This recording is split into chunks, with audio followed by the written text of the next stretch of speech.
gentlemen, that is Mr. Dan McCue of the Collings Foundation's F4U Corsair. They'll be taken to the skies here and holding for just a few moments before their demonstration flight. But just listen to the sound of the Corsair, that big radial engine up front as she powers up and comes screaming down the runway here at historic Quonset Field.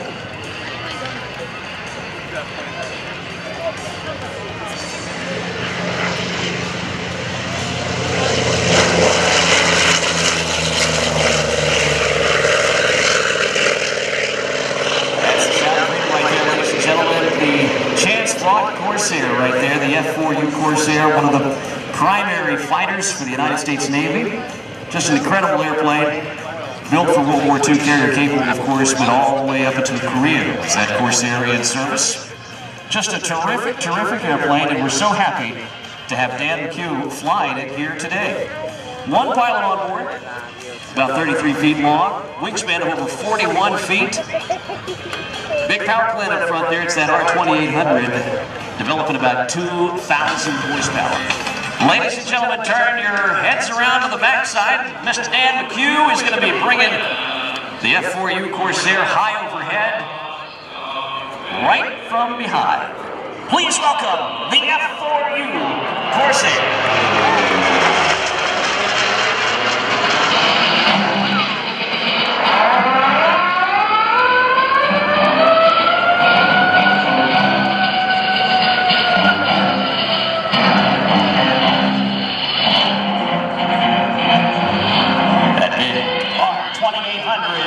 Pulls the Corsair up into the vertical, and she screams back down to earth. You'll hear why the Japanese called that airplane Whistling Death.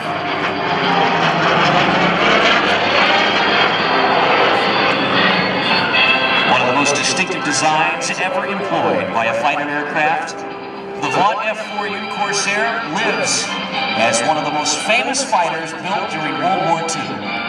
The gull-wing design allowed the propeller to rotate without hitting the ground, but made it an icon for generations of plane buffs who knew the stories, such as the groups of the Black Sheep Squadron. Their theme song playing for you today.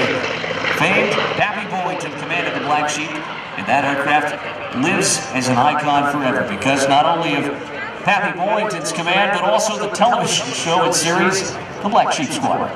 But the Corsair in its own right is an airplane. Despite its success in television and film, the Corsair has earned its right in history as a pilot's choice. The engine up in front got that airplane home nearly every time. The Corsair could sustain an incredible amount of battle damage, and even when the jets were alive in the Korean War, the pilots who flew the Corsair said they'd prefer to continue flying the Corsair. Known as the airplane that would always get you home and do the job, the F4U Corsair has earned its place in history, and today it's flying in front of you to tell the story of the men and women who have helped defend our freedom not that long ago. If you're a young person, your grandfather might have flown this airplane. If you're slightly older, your dad or mom probably either flew the airplane or helped build it in the factories. Rosie the Ribboner, she punched a number of rivets into these airplanes for her husband to come off to morning flight. Watch now as Dan McCue executes a flawless barrel roll right here at Airshow Center in Rhode Island.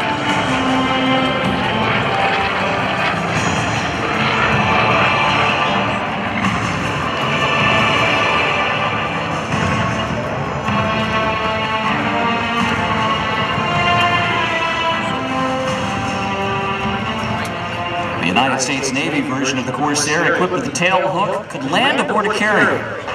We've seen it many times before, but you can only imagine what it must have been like back in World War II to see these airplanes coming aboard after a mission. We'll be showing you the dirty pass here in a few moments, but right now Dan McCue is wrapping that big bent wing bird up to give you some high-flying, high-adrenaline fun. Just listen to the sound of that R2800 as Dan pulls the nose up and gives a roll.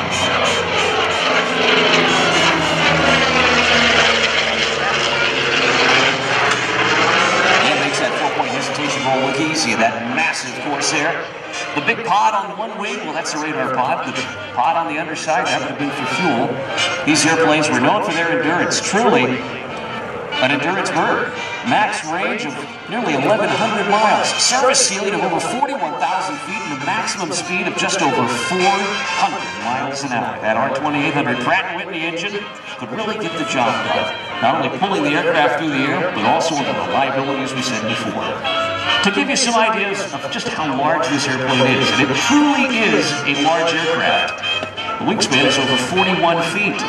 In length, she spans about 34 feet 6 inches. And from the top of the prop to the bottom of the ground, the Corsair stands a whopping 14 feet 9 inches tall.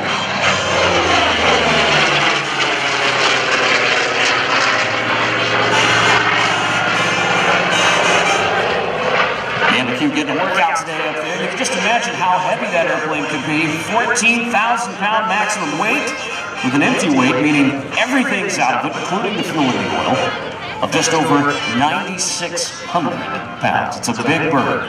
Armed to the teeth there, 4 wing-mounted 20mm cannons, a crew of 1, as we said, and that crew today is Mr. Dan McCue, one of the chief pilots there for the Collings Foundation. A true airman at heart, Dan loves to fly, and he flies all types of airplanes, Corsairs to Mustangs to the new Skyraider that's on display that was actually based here at Quonset. Watch now as Dan McCue wraps the Corsair around and brings it right down to Airshow Center. From left to right, folks, here he comes, Mr. Dan McCue and the Collings Foundation's F4U Corsair.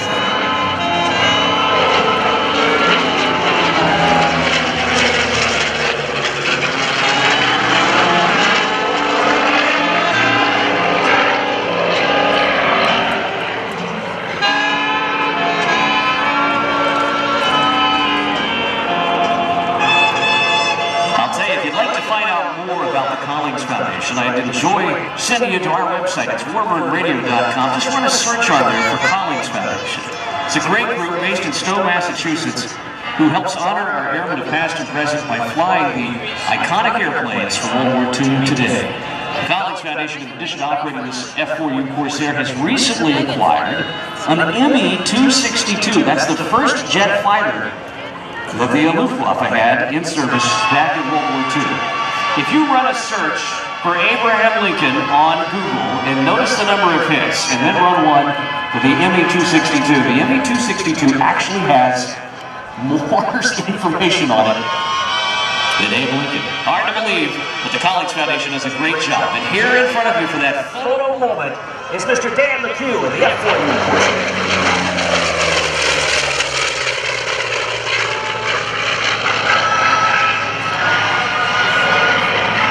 This particular aircraft was restored by American Aero Services down in New Smyrna Beach, Florida. It was all completed back in 2003, and today it flies air shows just like this one all across the country.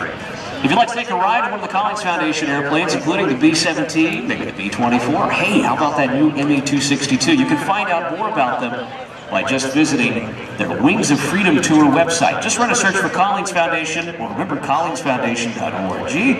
and it'll take you straight to their website. Dan McCue, ladies and gentlemen, in the F4U Corsair, being flown today in honor of all of our brave airmen, from past and present, and all of those who wear the uniform. I'll tell you, if you see somebody in uniform today, and you don't tap them on the shoulder and tell them thank you, then you've really missed an opportunity. How about a big round of applause for all of our men and women in uniform today, both past and present. If you're a veteran, thank you for your service. And if you've thought about serving this nation, there is no better way to do it than in the United States Armed Forces. My wife has been in the Air Force now for 15 years. I am so proud of her, and I'll tell you what, there is no better job for a young man or a young woman in the United States Armed Forces. Just a terrific career path. Dan McCue setting up now for landing, I believe, with that Corsair. The gear and flaps are down. And we're going to watch Dan McCue roll this vent-wing bird right onto the runway here at historic Quonset Field. Yeah.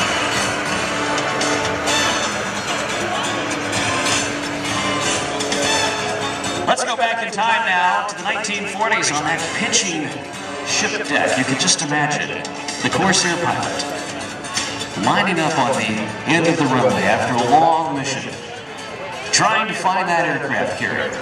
He gets it into sight. It's the size of a postage stamp. As he looks down, he sees the deck, and that's home to him. Everything he knows is right there on that ship.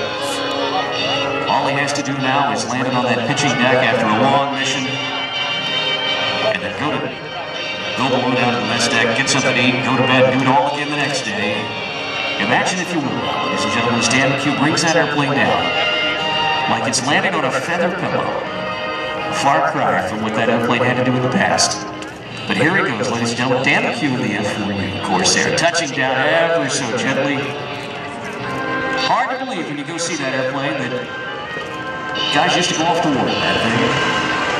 We've come so far today, but we owe it all to the effort that the men and women who came before us put forth. The greatest generation, it's been called, the men and women of World War II, but I'll tell you what, if you look around today, our all-volunteer force today is truly the next greatest generation. I think I speak for all of us when I say thank you to them. We're so happy to have them here, and we're so happy to have you here saying thank you, because that's what it's all about here today, folks.